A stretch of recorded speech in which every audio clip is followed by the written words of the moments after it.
Hello students. मुझे उम्मीद है कि आप सभी स्वस्थ होंगे, सुरक्षित होंगे। दोस्तों, आज का ये हमारा 10,000 क्वेश्चन सीरीज का ये दूसरा वीडियो है, जिसमें हम आने वाले 25 से 30 क्वेश्चंस को डिस्कस करेंगे। तो आइए स्टार्ट करते हैं अपने इस लेक्चर को।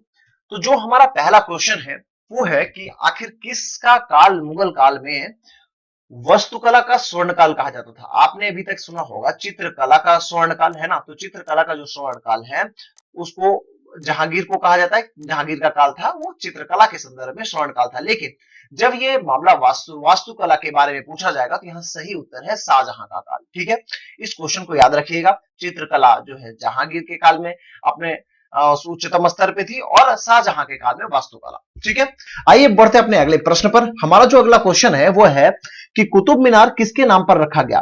तो कुतुब मीनार दोस्तों कुतुबुद्दीन ऐबक ने सूफी संत बख्तियार काकी के नाम पर इसका निर्माण कराना शुरू किया, लेकिन इसका निर्माण पूरा नहीं करा सके। और इसका निर्माण पूरा कराया किसने? उनके सक्सेसर इल्तुतमिश ने। ठीक है, इस क्वेश्चन को भी ध्यान रखें, कभी कभी एग्जाम्स में ये क्वेश्चन पूछे जाते हैं। एग्जाम के पर्सपेक्टिव से जितने भी क्वेश्चन हम आपके साथ डिस्कस कर रहे हैं ये सब बहुत इंपॉर्टेंट है स्टूडेंट्स। तो आइए अब बढ़ते हैं अपने अगले प्रश्न पर। जो हमारा अगला क्वेश्चन है इसमें एक क्रम बताया गया है ना। इस क्रम को सही से लगाना है कि कौन सा क्रम सही है। तो इसका जो सही क्रम है वो है गुलाम वंश, खिलजी वंश, तुगलक वंश और लोदी वंश। तो गुलाम वंश की स्थापना कुतुबुद्दीन ऐबक ने की। वहीं जो खिलजी वंश है इसकी स्थापना फिरोज खिलजी ने की, है ना, फिरोज खिलजी। और अगर हम बात करें तुगलक वंश की स्थापना तो फिरोज शाह तुगलक ने की। और लोदी वंश की स्थापना आप सभी जानते हैं बहलोल लोदी ने इसकी स्थापना की। तो इसका सही क्रम क्या है? गुलाम, खिलजी, तुगलक और लोदी। ठीक है, आइए देखते हैं अपने अगले प्रश्न को।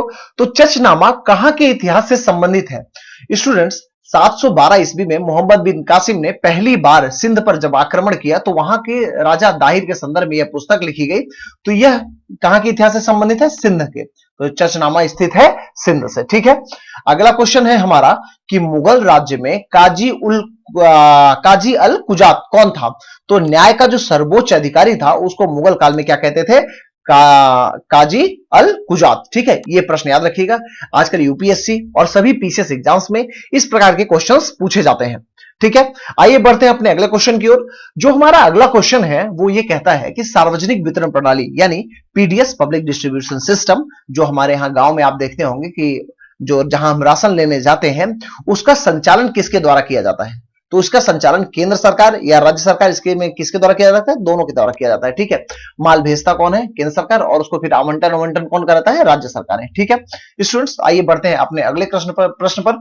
तो हमारा ये कुछ एक मिलान करने का क्वेश्चन है कि इसमें कौन सा है जो सही मिलान है। ठीक है, तो इसमें पीली क्रांति जो है वो तिलहन से संबंधित है। सुनहरी क्रांति जो है वो हॉर्टिकल्चर या हनी से संबंधित होती है। ठीक है, हनी से संबंधित होती है। तो ये दोनों जो ऑप्शन है ये अपने आप में इनकरेक्ट हो गए। ठीक है, अब जो हमारे पास दो ऑप्शन बचे, एक तो गोल क्रांति और भूरी क्रांति, तो ये दोनों ऑप्शन अपने आप में सही हैं। गोल क्रांति संबंधित है आलू से, वहीं भूरी क्रांति उर्वरक से। तो हमारा सही आंसर क्या है? 3 और 4। ठीक है, आइए बढ़ते हैं अपने अगले प्रश्न पर। तो हमारा ये जो अगला क्वेश्चन है ये है खाद्य सुरक्षा एवं मानक अधिनियम, यह कब पारित हुआ? तो यह दोस्तों 2006 में पारित हुआ। इसके पीछे कोई लॉजिक नहीं है, इसके पीछे आप इसको ऐसे समझ सकते हैं। ठीक है, तो आइए बढ़ते हैं अपने अगले क्वेश्चन पर। जो हमारा अगला क्वेश्चन है वो है इनमें से कौन सा ऐसा है जो अप्रत्यक्ष कर नहीं है? जितने ऑप्शन है निगम कर, एक्साइज ड्यूटी, बिक्री कर और सेवा कर, इसमें से कौन सा ऐसा है जो अप्रत्यक्ष कर नहीं है? तो निगम कर क्या होता है? निगम कर डायरेक्ट टैक्स होता है। ठीक है, डायरेक्ट टैक्स जैसे इनकम टैक्स है वैसे ही कॉर्पोरेट टैक्स लिया जाता है। वो डायरेक्ट कॉर्पोरेट टैक्स किसको जाता है? सीधा केंद्र सरकार हो जाता है ना। उसका कोई उसके साथ क्या है? कोई डायरेक्टली केंद्र सरकार हो जाता है, ना कि जैसे जीएसटी है इस प्रकार से उसका कोई लोचा नहीं है। ठीक है, आइए बढ़ते हैं नेक्स्ट क्वेश्चन पे। तो निम्नलिखित में से क्या अदृश्य निर्यात उत्पन्न करता है? अदृश्य निर्यात क्या होता है? देखिए, जिसको पोर्ट पर लिखा पढ़ा न किया जा सके उसको कहते हैं अदृश्य निर्यात। तो इसमें यातायात और यात्रा जो होती है यही जो है अदृश्य है। बाकी तो आभूषण हो, हथकरघा हो, मछली हो, इन सबको पोर्ट पर रजिस्टर्ड किया जाता है ना, कि कितना कितना माल गया, कितना माल आया। लेकिन यातायात और यात्रा जो है ये अदृश्य निर्यात है। ठीक है, आइए बढ़ते हैं अपने अगले प्रश्न पर। नेशनल ऑप्टिकल फाइबर नेटवर्क निम्नलिखित में से किसके लिए ब्रॉडबैंड कनेक्टिविटी प्रदान करेगा? तो जो ये नेशनल ऑप्टिकल फाइबर मिशन है, इसका उद्देश्य ग्राम पंचायतों को इंटरनेट के माध्यम से जोड़ने का है। ठीक है, तो आप इसका सही उत्तर क्या लगाएंगे? ग्राम पंचायत। इसका सही उत्तर यही है स्टूडेंट्स।